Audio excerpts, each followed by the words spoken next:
Hey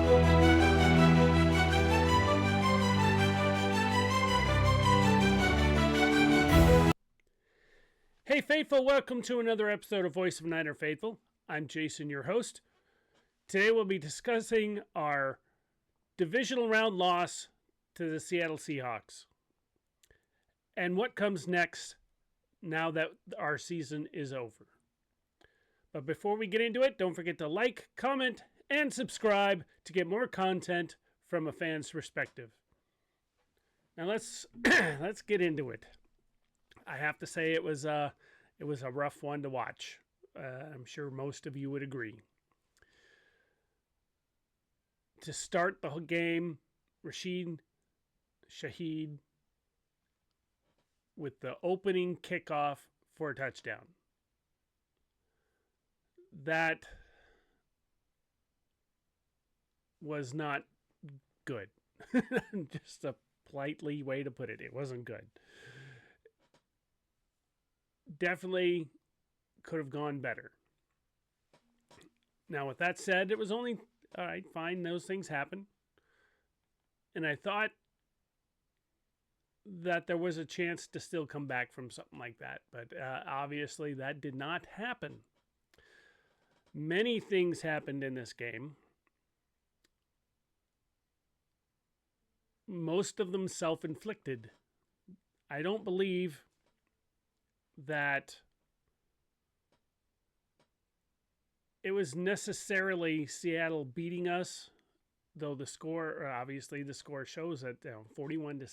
It sounds like we got slaughtered, which we did. But most of this was self-inflicted wounds. Fumbles,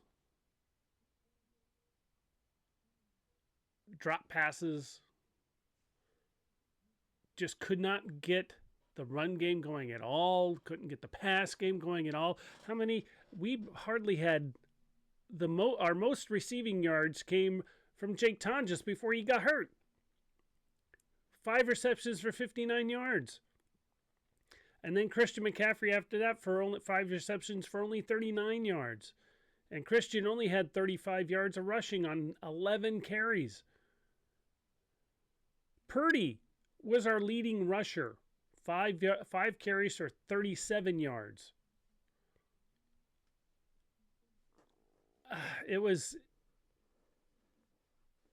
It just went from bad to worse throughout the game. Our only actual wide receiver that had more than one catch was Juwan Jennings, and he only had 2. He was targeted 5 times.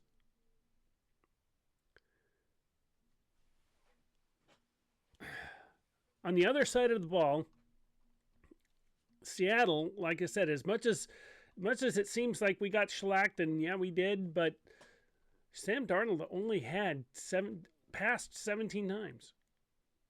12 for 17, 124 yards. Kenneth Walker was their best player. 19 carries, 116 yards. Obviously, 3 touchdowns. But after that,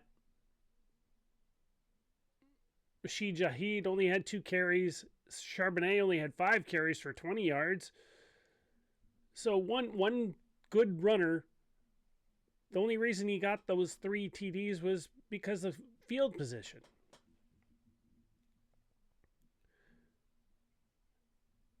Their passing game wasn't all that great either. Yeah, Kupp was their highest amount of, 5 receptions for 60 yards. And then their running back had more receiving yards than their highest receiver that should have, Jackson Smith and Jigma had 3 receptions for 19 yards. That's it. So it sounds like, Seattle did all this great stuff, but it was their defense that did that won this game. Their defense, whether you like it or not, and as 49er fans, we probably don't like it, their defense did awesome. Our defense, we did have three players that had more total tackles than any of their team. Their top three total tackle people were Devin Witherspoon, Ernest Jones, and Drake Thomas, 7, 6, and 6. Ours were D. Winter, Eric Kendricks, and Malik Mustafa, 9, 9, and 8. And even Marquis Siegel had 6. So while our defense obviously couldn't stop the run, it wasn't a total horrible thing, even though it does seem that way. I'm going to take this game, and I'm sure that the 49ers themselves will take this game and say, this was an awesome experience for people like Malik Mustafa, Marquis Siegel, CJ West, Upton Stout, all of the other rookies, Alfred Collins. And this is a good learning experience because it shows them the pressure of the playoffs. We got a couple sacks, which was good. I think, Malik Mustafa had a sack. CJ West had a sack. So, more experience. D. Winters had 3 tackles for loss. Great that he came back. Eric Kendricks had a tackle for loss. Malik Mustafa had a tackle for loss. CJ West had a tackle for loss. I hope that we keep Eric Kendricks. I actually do. I don't know if that'll happen, but we'll see. With him, if we could have Fred Warner, D. Winters, and Eric Kendricks rotating in and out, we'd have a really good linebacker core. I'm not worried about our linebacker core going into next year, as long as we keep Eric Kendricks. We definitely need to work on other things, but let me get back to the game real quick, finish up with that. Seattle's defense just was dominant. There's no ifs, ands, or buts about it. I think we'll learn from this and move on for next year, and we'll be better for it. But all in all, while the score might show 41-6 and we got slaughtered, Seattle's offense really didn't do a lot. Like I said, the only reason they got most of these touchdowns was because of field position. And that was on our offense for doing that. So I don't see that the Seahawks are going to make it to the Super Bowl this year. While their defense is that good, now that there's more tape on them, I think either the Bears or the Rams, whoever wins today, I'm recording this before that game, should be able to win that game. But who knows? It is football any given Sunday. Quick note on the Broncos game that they won. It's unfortunate that Bo Nix got hurt right near the end of the game there. He still played through it to finish the game, but now they have to go to a backup, Jared Stidham. So I don't know if he's going to be able to pull off getting the Broncos to the Super Bowl, which is unfortunate. Bo Nix, up-and-coming star. Hopefully he'll be ready for next year. All right. So let's move on to what do the 49ers do next? They need many things. And unfortunately, one of the things that they need, we might not get. And that's stability at the defensive coordinator position. We went from Robert Saleh to DeMeco Ryans. DeMeco Ryans only covered us for, 2 years? And then he went off to be a head coach. And then we got Steve Wilkes. And then a supposed in-house hire, which didn't do us any good, Sorensen.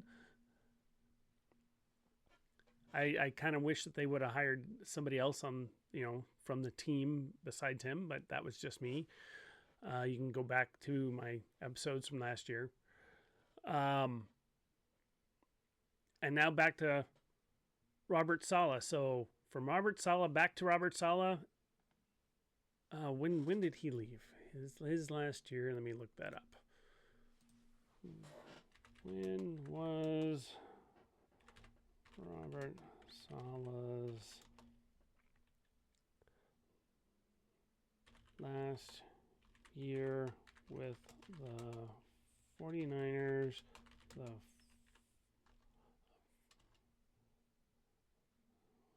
49ers, the first time he was DC.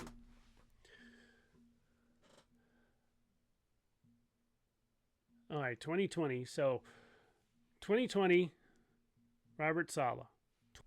2021, 2022 was DeMeco Ryans. Then we had Steve Wilkes. 2023, 2024 was Sorensen.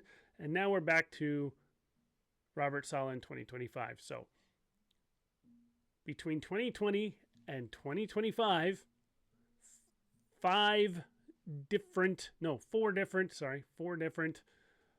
defensive coordinators. And if Robert Saleh leaves to take another head coaching job, which there's a lot of them out there, and it's not guaranteed that he's gonna, but the odds are that he'll take a head coaching job. It'll be 5 DCs in 6 years. So the 49ers as a team, I know I'm a fan. I like to say we, like I'm part of the organization. I know it's kind of silly, but we all do it. But the 49ers need to have some stability at defensive coordinator. They can deal with a bit of instability at offensive coordinator because the offensive coordinator doesn't even call the plays. Kyle Shanahan does. So that side of the ball, I'm not worried about. I'm worried about the side of the ball that needs more control because Kyle Shanahan doesn't call that side. So we need somebody who's going to be there for a while. We need somebody and sign somebody for X amount of years. Give them 3 years. Sign a contract for 3 years. Make sure that they have to stay. We need that stability. That will help our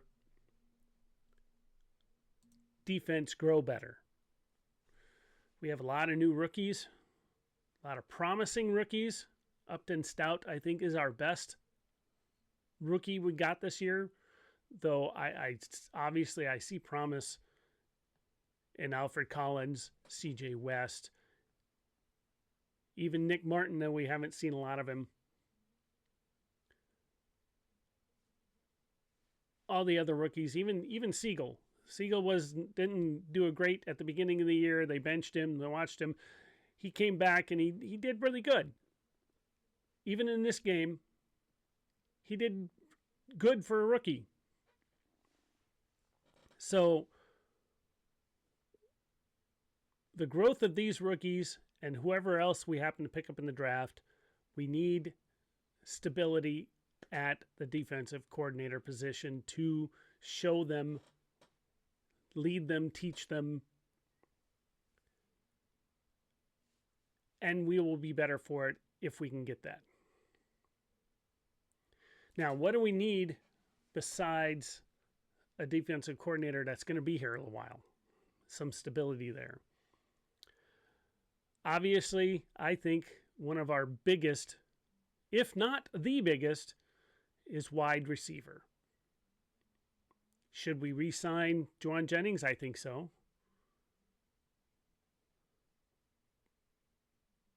Should we keep Pearsall? Of course, he's still technically in his rookie contract. He's still getting up there. Yes, everyone, I've seen memes and stuff online about him being, made of glass and all that. The guy was shot, but he was injured right before he got shot too. And he has the past 2 years been more injured than not. That doesn't necessarily mean that he's going to continue that way. So let's hope that we can get something out of him.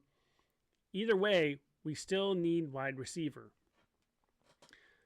Do we get wide receiver in the draft, or do we try to go out in free agency and get somebody? In future episodes, I'll go over who I see as possibilities for that. Because I think we should lean more towards picking up a free agent wide receiver as well as getting wide receiver in the draft. So, but I think the presence of a younger, somebody that maybe just came off their rookie contract, looking for a new contract, showed that they're really good. Somebody like that, somebody of that nature, that's who we need to get.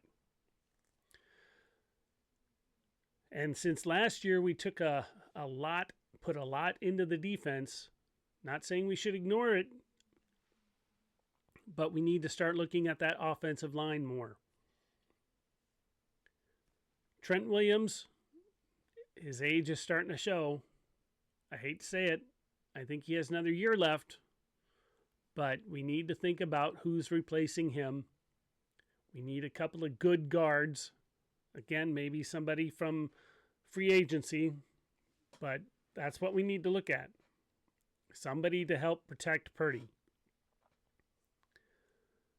I think we're going to trade Mac Jones.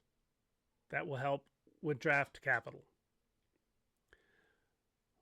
We do have a rookie who is redshirted for a backup quarterback.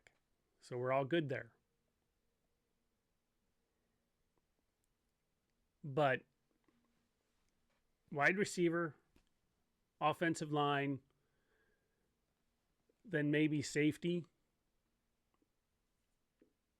I think Jair Brown has not proven himself enough, and I could see him not being on the team next year. Not necessarily going to happen, obviously. I'm just a fan. I'm just speculating. But that's what I see. I don't see him being on the team next year.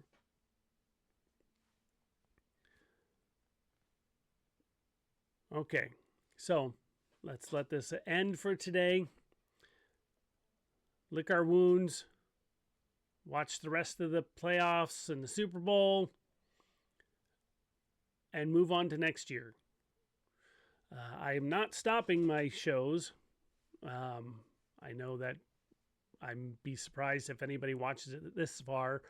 But I'm going to keep continuing through the off season,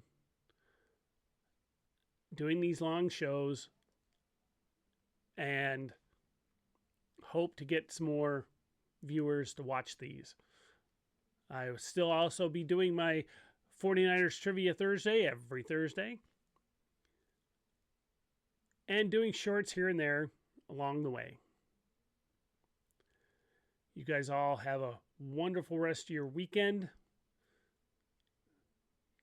The Niners are still in their quest for 6. We'll get there. Go Niners.